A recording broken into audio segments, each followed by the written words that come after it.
मित्रांनो, गेल्या 2.5 वर्षांपासून आपण माझ्या चॅनलवर अगदी भरभरून प्रेम केलं, त्याबद्दल मी आपला हृदयापासून आभारी आहे.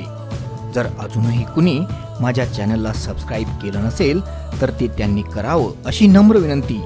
यासोबतच आपल्याला प्रेमाचं आवाहन आहे की आपण मला मदत करण्यासाठी, सहाय्य करण्यासाठी माझ्या चॅनलची मेंबरशिप जॉईन करावी. माझ्या व्हिडिओला लाईक करा, कॉमेंट करा आणि शेअर सुद्धा करा. नोटिफिकेशन मिळवण्यासाठी बेल आयकॉन प्रेस करा.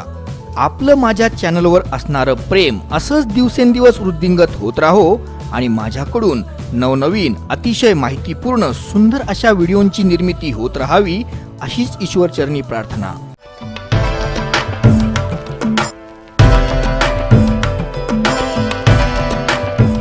मित्रांनो, हिंदू मुस्लिम ऐक्याचं प्रतिपादन करणारी एक सूफी पर्शियन गझल आहे, जिचा मी तुम्हाला मराठीत अर्थ सांगतो. मी माझ्या प्रेमाच्या मूर्तीसमोर झुकेन. जरी मी मुस्लिम आहे आणि मूर्तीपूजक नाही, पण तरीही मी माझ्या प्रेमाची मूर्तीपूजा करीन. मी ब्राह्मण नाही आणि माझ्या गळ्यात जानवही नाही, पण माझ्या प्रेमाची पूजा करण्यासाठी मला ब्राह्मण असण्याची किंवा माझ्या गळ्यात जानवं असण्याचीही गरज नाही.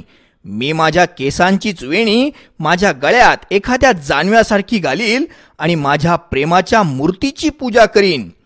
मित्रांनो, ही महान गझल कुणी लिहिलीये तर ती एका महान कवयित्रीनं, जिचं नाव होतं झेब-उन-निस्सा.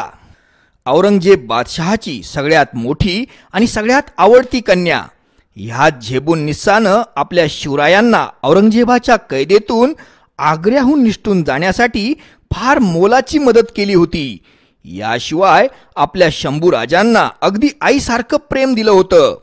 स्वतःचं वर्णन स्वतःच्याच लेखणीतून करताना कवयित्री झेब-उन-निस्सा म्हणते, डॉक्टर इशाहम वाले किनरू बाफोकर आवारदाम झेबो झीनत बस हमीनम नाम इनाम झेब-उन-निस्सा असत. याचा अर्थ, मी एका सम्राटाची, शहाची मुलगी आहे, पण तरीही स्वतःला गरिबांपैकीच एक मानते, गरिबांचा अतिशय कळवळा करते. त्यामुळंच माझं सौंदर्य इतरांपेक्षा वेगळं आहे. माझी स्वतःची एक वेगळी ओळख, स्वतःचं वेगळं असं व्यक्तिमत्व आहे आणि मी पृथ्वी तलावरची एकमेव स्त्री आहे. माझ्या नावाप्रमाणेच मी झेब-उन-निस्सा आहे. मित्रांनो, झेब-उन-निस्सा ह्या शब्दाचा अर्थ होतो स्त्रियांमधला उत्कृष्ट दागिना, एक अनोखं श्रीरत्न. ही कहाणी आहे एका दयाळू, अत्यंत बुद्धिमान, अतिशय सुंदर आणि बंडखोर अशा मुघल शहजादीची, झेब-उन-निस्साची. या झेब-उन-निस्साचा जन्म 15 फेब्रुवारी 1638 साली महाराष्ट्रातल्या देवगिरी दौलताबादच्या किल्ल्यात झाला होता. औरंगजेब आणि दिलरास बानू बेगमचं हे पहिलं अपत्य. औरंगजेबाचं आपल्या या लाडक्या कन्येवर फार प्रेम होतं. आपले आजोबा म्हणजे बादशाह शहाजहानची ही अत्यंत लाडकी नात होती. प्रचंड बुद्धिमत्तेची देणगी झेब-उन-निस्साला जन्मजात लाभलेली होती. वयाच्या केवळ 4थ्या वर्षी तिला कुराण शिकवण्यासाठी हाफिजा मरियम ह्या उस्तानीची नेमणूक शहाजहाननं केली होती. हाफिजा ही पदवी त्या स्त्रीला मिळते जिचं सगळंच्या सगळं कुराण अगदी तोंडपाठ असतं. झेब-उन-निस्साच्या आईचा बाप हा इराणचा शाह होता. ह्या अत्यंत बुद्धिमान अशा झेब-उन-निस्सानं वयाच्या केवळ 7व्या वर्षीच संपूर्ण कुराण अगदी तोंडपाठ केलं होतं. तिच्या ह्या बुद्धिमत्तेवर खुश होऊन बादशाह शहाजहाननं तिला 30,000 सुवर्णमुद्रा बक्षीस दिल्या. तिच्या उस्तानीला म्हणजेच हाफिजा मरियमलाही 30,000 सुवर्णमुद्रा दिल्या होत्या.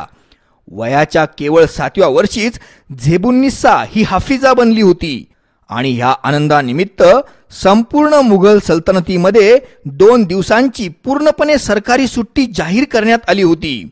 नूरजहानंतर मुघल दरबारातली सगळ्यात चतुर, दयाळू आणि अत्यंत बुद्धिमान स्त्री अशी झेब-उन-निस्साची कीर्ती होती. झेब-उन-निस्सावर तिचे चुलते धर्मसहिष्णू दारा शिकोह आणि आत्या जहां आरा बेगम ह्या दोघांचा फार प्रभाव होता. दारा शिकोह आणि जहां आरा बेगम हे दोघंही सुफी पंथाचे समर्थक होते. त्यामुळंच झेब-उन-निस्सावर लहानपणापासूनच उदार अशा सुफी विचारसरणीचा फार मोठा प्रभाव होता. लहानपणापासूनच झेब-उन-निस्सानं तत्वज्ञान, इस्लामिक धार्मिक कायदे कानून, गणित, खगोलशास्त्र, साहित्य, शेरशायरी अशा संपूर्ण शास्त्रांचा अभ्यास करून अल्पावधीत त्यात प्रावीण्य मिळवलेलं होतं. हिंदू धर्मशास्त्रांचाही झेबुन्निसाचा फार गाढा अभ्यास होता. उर्दू, अरबी आणि पर्शियन ह्या तीनही भाषांवर तिचं उत्तम प्रभुत्व होतं. कॅलिग्राफी म्हणजे तिचं हस्ताक्षरही फार सुंदर होतं. तिला संगीताची आणि गाण्याचीही फार आवड होती. या झेबुन्निसाचा आवाज इतका सुरेल होता की तिच्या मुघल सल्तनतीतली ती कोकिळा असा तिचा नावलौकिक होता. तिनं तुर्कस्तानच्या एका कपड्यावरून प्रेरणा घेऊन अंगिया कृती हा नवीन महिलांचा पोशाख सुद्धा तयार केला होता आणि ती स्वतः अंगिया कृती घालू लागली होती. तिनं शोधलेला हा अंगिया कृती पोशाख स्त्रियांमध्ये इतका लोकप्रिय झाला की सगळ्या मुघल सल्तनतीतल्या स्त्रिया तो नंतर घालू लागल्या होत्या. आजही झेबुन्निसानं शोधलेला अंगिया कुर्तीचा पोशाख प्रकार 350 वर्षानंतरही लोकप्रिय आहे. झेबुन्निसाचा स्वभाव हा अतिशय दिलदार आणि दयाळू होता. अनेक विधवांना आणि अनाथ मुलामुलींना ती सढळ हातानं मदत करायची.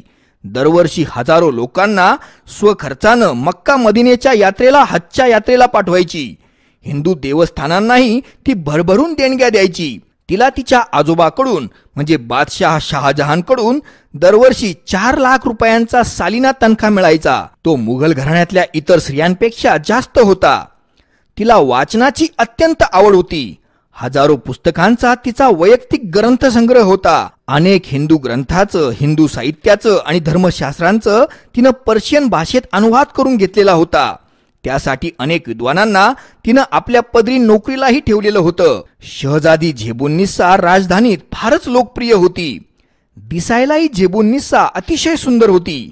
तिच्या सौंदर्याचं वर्णन असं केलं गेलंय: उंच, सडपातळ, गोरीपान, गोल चेहरा, काळेभोर घनदाट केस, डाव्या गालावर 2 तीळ, नाजूक ओठ आणि पांढरे शुभ्र नाजूक दात. झेबुन्निसा ही सगळ्यांचीच लाडकी होती. तिच्या आजोबानं म्हणजे बादशाह शहाजहाननं तिचा साखरपुडा दारा शिकोहचा मुलगा म्हणजे तिचा चुलत भाऊ सुलेमान शिकोह सोबत करून दिला होता. त्यावेळी हे जवळपास निश्चितच होतं की शहाजहान नंतर दारा शिकोहच गादीवर बसणार आणि दारा शिकोह नंतर त्याचा सगळ्यात मोठा मुलगा सुलेमान शिकोह हाच गादीवर बसणार. एक सर्वत्यागी फकीर असण्याचं ढोंग करणाऱ्या औरंगजेबाला कुणी बादशहाच्या स्पर्धेत गणतीतही धरत नव्हते. त्यामुळंच शहजादी झेबुन्निसा ही हिंदुस्थानची भावी सम्राज्ञी बनणार असंच सगळ्यांना पक्क वाटत होतं. औरंगजेबाचंही ह्या आपल्या मोठ्या मुलीवर अगदी जीवापाड प्रेम होतं. कायदे पंडित असणाऱ्या या मुलीकडून औरंगजेब बऱ्याच वेळा सल्लाही घ्यायचा. झेबुन्निसासाठी औरंगजेबानं औरंगाबादला एक मोठा प्रशस्त महालही बांधला होता. वयाच्या 14व्या वर्षीच झेबुन्निसाला कविता आणि शेरो शायरी करण्याचा छंद जडला होता. उस्ताद बयाज या तिच्या गुरुकडून ती शायरीचे छंद आणि शायरीची रचना शिकली आणि थोड्याच अवधीत स्वतंत्रपणे आपली उत्कृष्ट रचनाही करू लागली. तिच्या उत्कृष्ट शायरीमुळं सगळीकडे झेबुन्निसाची तारीफ आणि फार वाहवा होऊ लागली होती. तिच्या बापाला म्हणजे औरंगजेबाला शेरो शायरी बिलकुल आवडत नव्हती. म्हणून झेबुन्निसानं स्वतःचं पेन नेम म्हणजे कलमी नाम मखफी असं ठेवून मग शायरी लिहायला सुरुवात केली. मखफी या पर्शियन भाषेतल्या शब्दाचा अर्थ होतो लपलेली, अज्ञात अशी.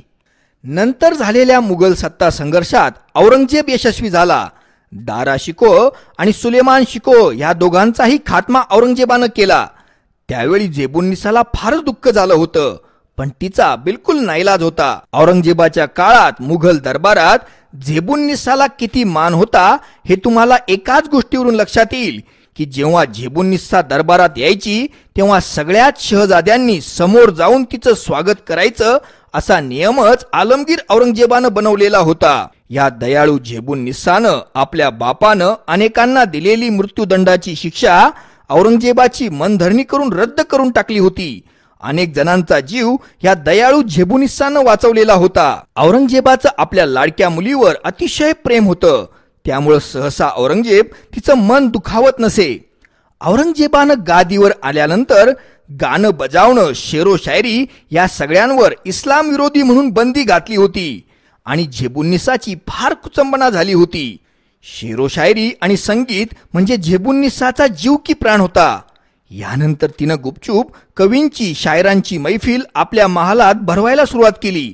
उस्ताद बयाज, घनी काश्मीरी, नझीमत उल खान, सरहिंद नासिर अली हे सगळे मोठे नावाजलेले शायर गुपचूपपणे झेबुन्निसाच्या महालात जमून शेरो शायरी रचायचे आणि मैफिली भरवायचे. नंतर औरंगजेबाला त्याच्या गुप्तहेरांनी हे कळवलंही होतं, पण औरंगजेबानं ह्या सगळ्या गोष्टींकडे अगदी जाणून बुजून कानाडोळा केला, कारण औरंगजेबाचा झेबुन्निसावर हृदयापासून जीव होता. आणि मित्रांनो, विशेष बाब ही की झेबुन्निसाच्या महालात भरणाऱ्या काव्य मैफिलींचे, शेरो शायरींचे संवाद हे लिहून ठेवण्यात आले आहेत. एकदा असंच सरहिंद नासिर अली मैफिलीत नकाब पांघरून बसलेल्या झेबुन्निसाला म्हणतो, हे झेबुन्निसा, तू तुझ्या चेहऱ्यावरचा नकाब उचल आणि चंद्रालाही लाजवणारा तुझा सुंदर चेहरा या भरल्या मैफिलीत मला पाहू दे. या मैफिलीत आता चंद्र उतरू दे. सरहिंद नासिर अलीच्या शेरो शायरीवर शीघ्र कवी असणारी झेबुन्निसा शायरीतूनच उत्तर देते, हे नासिर, मी माझा नकाब आता उचलणार नाही, कारण मी जर माझा नकाब उचलला तर माझा सुंदर चेहरा पाहून सगळे बुलबुल पक्षी गुलाबांना विसरून जातील आणि ब्राह्मण लोक लक्ष्मी देवीची पूजा करायचं सोडून ह्या झेबुन्निसाची आराधना सुरू करतील. मित्रांनो, 1662 साली बादशहा औरंगजेब आजारी पडला होता. हवा पालट करायचा त्याला राजवैद्यांनी म्हणजे शाही हकीमांनी सल्ला दिला होता आणि त्या सल्ल्यावरून औरंगजेब काही काळासाठी आपल्या कुटुंबियांना घेऊन लाहोरच्या किल्ल्यात गेला होता. यावेळी औरंगजेबानं अगदी आवर्जून आपल्या सोबत आपल्या लाडक्या कन्येला झेबुन्निसालाही घेतलं होतं. त्यावेळी झेबुन्निसा साधारणतः 23-24 वर्षांची ऐन भराला आलेल्या तारुण्यातली स्त्री होती. लाहोरला आल्यानंतर शेरो शायरीचा नाद काही झेबुन्निसाला गप्प बसू देईना. मग झेबुन्निसानं तिथं लाहोरलाही अगदी गुप्तपणे शायर मंडळी जमून आपल्या शायरीच्या मैफिली चालू केल्या. या शायरांमध्येच एक नामांकित शायर होता अखिल खान राजी. हा अखिल खान राजी लाहोरच्या सुभेदाराचा मुलगा होता. अखिल खान राजी हा दिसायला अत्यंत रुबाबदार आणि अत्यंत बुद्धिमान होता. त्याचं आणि झेबुन्निसाचं एकमेकांवर प्रेम बसलं आणि या दोघांचं प्रेम प्रकरण सुरू झालं. लग्न करण्याचीही त्यांची इच्छा होती. हळूहळू लाहोर शहरामध्ये या दोघांच्या लफड्याची चर्चा सुरू झाली. एका मामुली सुभेदाराचा मुलगा शहजादीशी लफडं करतो, तिच्याशी लग्न करायच्या बाता करतो म्हणजे काय, या केवळ कल्पनेनंच औरंगजेब भयंकर पिसाळला आणि एक दिवस त्यानं त्या दोघांना रंगे हात पकडलं आणि अखिल खान राजीला तापत्या भट्टीमध्ये जिवंत जाळून टाकण्याची शिक्षा फरमावली. आपला चुलत भाऊ सुलेमान शिकोहच्या मृत्यूनंतर शहजादी झेबुन्निसाचा हा दुसऱ्यांदा झालेला प्रेमभंग होता. यानंतर ती उदास उदास राहू लागली. अखिल खान राजीला औरंगजेबानं फरमावलेली शिक्षा प्रत्यक्ष अंमलात आणली गेली किंवा नाही याबद्दल इतिहासकारांची दोन मतं आहेत. काहींच्या मते अखिल खान राजीला जिवंत जाळण्यात आलं, तर काहींच्या मते झेबुन्निसानं मी त्याला पुन्हा कधीही भेटणार नाही, पण त्याला तुम्ही जीवदान द्या अशी आपल्या बापाला गळ घातल्यानं औरंगजेबानं त्याला जीवदान दिलं. यानंतर जेव्हा छत्रपती शिवाजी महाराज आग्र्याला औरंगजेबाच्या कैदेत होते, तेव्हा शिवाजी महाराजांच्या सुटकेसाठी झेबुन्निसानं खूपच सक्रिय मदत केली होती असं बऱ्याच इतिहासकारांचं मत आहे. 9 वर्षांच्या छोट्या शंभूराजांचा झेबुन्निसाला फारच लळा लागलेला होता. कवी मनाच्या अत्यंत प्रखर बुद्धिमत्तेच्या शंभूराजांनी झेबुन्निसासारख्या कवयित्रीचं मन जिंकलं नसतं तरच नवल होतं. झेबुन्निसानं शंभूराजांना स्वतःच्या मुलाप्रमाणे प्रेम केलं. शंभूराजांचे तिनं फार लाड केले होते. मित्रांनो, तुम्ही जर हिंदी साहित्य पाहिलं तर त्यात आपल्याला शिवाजी महाराजांच्या आणि झेबुन्निसांच्या प्रेम प्रकरणाचे अनेक उल्लेख आढळतात, पण हा हिंदी साहित्यिकांचा निव्वळ मूर्खपणाच आहे. या बावळटांना शिवाजी महाराज म्हणजे काय होते हेही समजलं नाही आणि झेबुन्निसा म्हणजे काय होती हेही समजलेलं नाही.